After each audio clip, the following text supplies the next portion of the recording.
नमस्कार दोस्तों, आप देख रहे हैं राजस्थान समाचार। आए जान लेते हैं आज की बड़ी खबरें।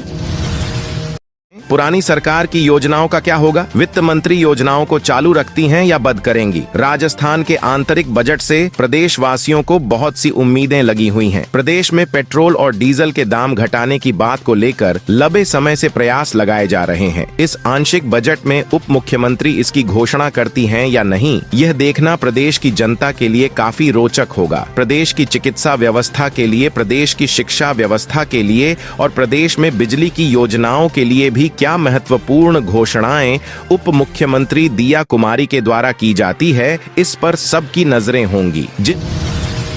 जिन किसानों ने अभी तक सरकार की इस योजना से नहीं लिया लोन, किसानों को लोन देने में ज्यादातर बैंक चक्कर लगवाते हैं। वो अपनी फसल देखे या फिर बैंक के चक्कर लगाएं। इस वजह से किसान परेशान रहता है। कृषि एवं किसान कल्याण मंत्रालय ने ऐसे किसानों के लिए AIF एग्रीकल्चर इंफ्रास्ट्रक्चर फंड योजना चला रखी है। इस योजना की खास बात ये है कि लोन दिलवाने में स्वयं कृषि एवं किसान कल्याण मंत्रालय मदद करता है, जिससे किसान बैंक के चक्कर लगाने से बच जाता है। जिन किसान भाइयों ने अभी तक इस योजना का लाभ नहीं लिया है, वो यह खबर सेव कर लें। एक क्लिक लोन दिलवा सकता है। मंत्रालय में इस योजना के मॉनिटरिंग टीम यूनिट के प्रमुख राकेश अरोड़ा स्वयं किसानों के तमाम सवालों के जवाब दे रहे हैं। कर्मचारियों की पेंशन का नया मॉडल ला सकती है सरकार। विधानसभा में भजनलाल सरकार का पहला अंतरिम बजट गुरुवार को पेश होगा। इस अंतरिम बजट में सरकार नई भर्तियों, डीजल पेट्रोल पर वैट कम करने समेत कई बड़ी घोषणाएं कर सकती है। वहीं पिछली सरकार की योजनाओं का भी नाम बदला जा सकता है। इसके अलावा कर्मचारियों के लिए ओल्ड पेंशन स्कीम में आंध्र प्रदेश मॉडल लागू करने पर सरकार विचार कर सकती है।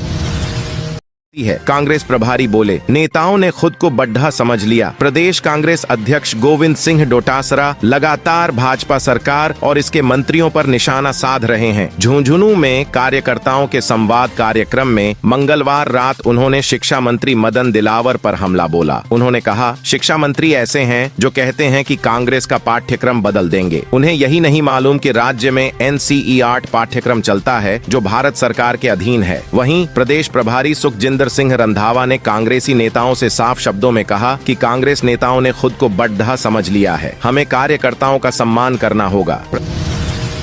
प्रदेश अध्यक्ष के आवास पर भाजपा की मंत्रणा। मुख्यमंत्री समेत प्रदेश के सभी सांसद मौजूद। राजस्थान के मुख्यमंत्री भजनलाल शर्मा इस समय दिल्ली के दौरे पर हैं। वे वहां भाजपा के प्रदेश अध्यक्ष CP जोशी के घर एक अहम मंत्रणा में भाग ले रहे हैं। इस बैठक में भारतीय जनता पार्टी के सभी सांसद मौजूद हैं। इस बैठक को आगामी लोकसभा चुनाव के साथ जोड़कर देखा जा रहा है। आने वाले लोकसभा चुनाव में प्रदेश अध्यक्ष CP जोशी एवं मुख्यमंत्री भजनलाल शर्मा ने प्रदेश की 25 लोकसभा सीट जीतने का दावा किया है, जिसे लेकर यह बैठक हो रही है।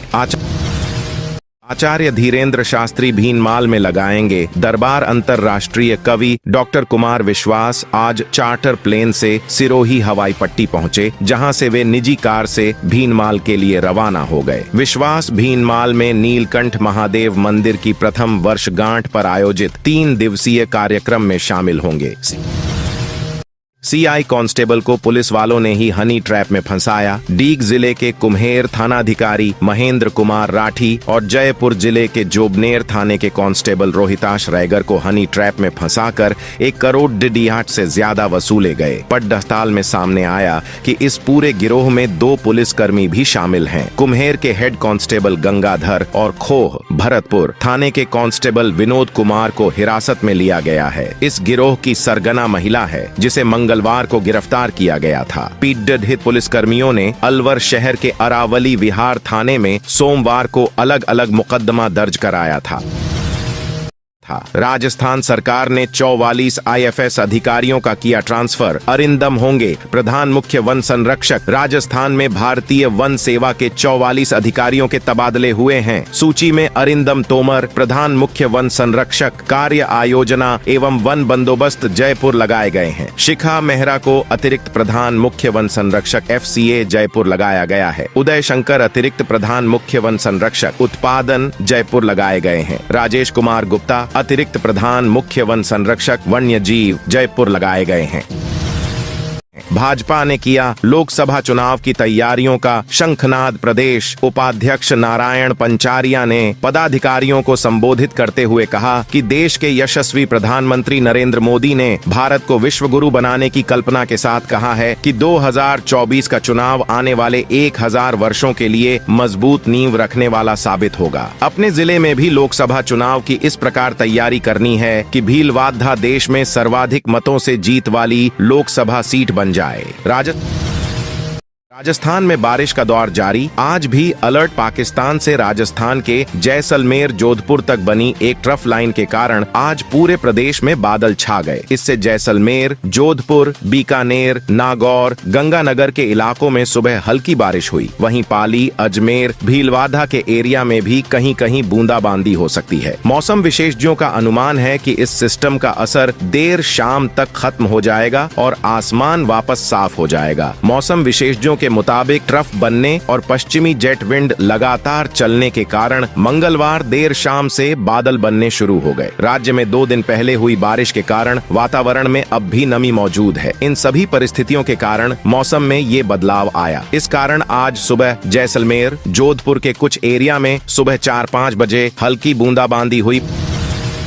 मनरेगा श्रमिकों को खातों में मिलेगा पेमेंट। दूर दराज ग्रामीण इलाकों में मनरेगा श्रमिकों को अब भुगतान की सुविधा गांव में ही निशुल्क मिलेगी। उन्हें किसी भी तरह की निकासी और जमा के लिए कोई चार्ज नहीं देना होगा। कोई पर्ची भी नहीं भरनी पड़ेगी। केवल पोस्ट ऑफिस जाकर डाकिये से कहने मात्र से ही रुपए निकाले और जमा किए जा सकते हैं। पटाखों की आवाज निकालने वाली बुलेट बाइक पर पुलिस की कार्रवाई। 16 बुलेट बाइक जब्त। बुलेट बाइक में मॉडिफाई साइलेंसर लगाकर दहशत फैलाने वाले बाइक सवारों पर पुलिस ने कार्रवाई करते हुए 16 बुलेट बाइक जब्त की हैं। सिविल लाइन थानाधिकारी सुरेंद्र सिंह ने जानकारी देते हुए बताया कि एसपी चुनाराम जाट के निर्देश पर शहर में पटाखों की आवाज निकालने वाले बाइक सवारों पर पुलिस लगातार कार्रवाई कर रही है। इसी कड़ी में पुलिस ने 16 बुलेट बाइक को मोटर वाहन अधिनियम के तहत जब्त किया है। जीएनएम एग्जाम की फीस 50% बढ़ाई। राजस्थान नर्सिंग काउंसिल आरएनएस ने एक आदेश जारी कर जीएनएम एग्जाम, उसकी डुप्लीकेट मार्कशीट और एग्जाम कॉपियों की रिचेकिंग और रिकाउंटिंग समेत अन्य मदों की फीस को 50% तक बढ़ा दिया है। ये आदेश मंगलवार से लागू हो गए। काउंसिल के रजिस्ट्रार की ओर से जारी आदेशों के मुताबिक जीएनएम फर्स्ट और थर्ड ईयर एग्जाम की फीस को 1000 से बढ़ाकर 1500 रुपए, GNM second year exam fees को 1500 रुपए से बढ़ाकर 2000 रुपए किया गया है।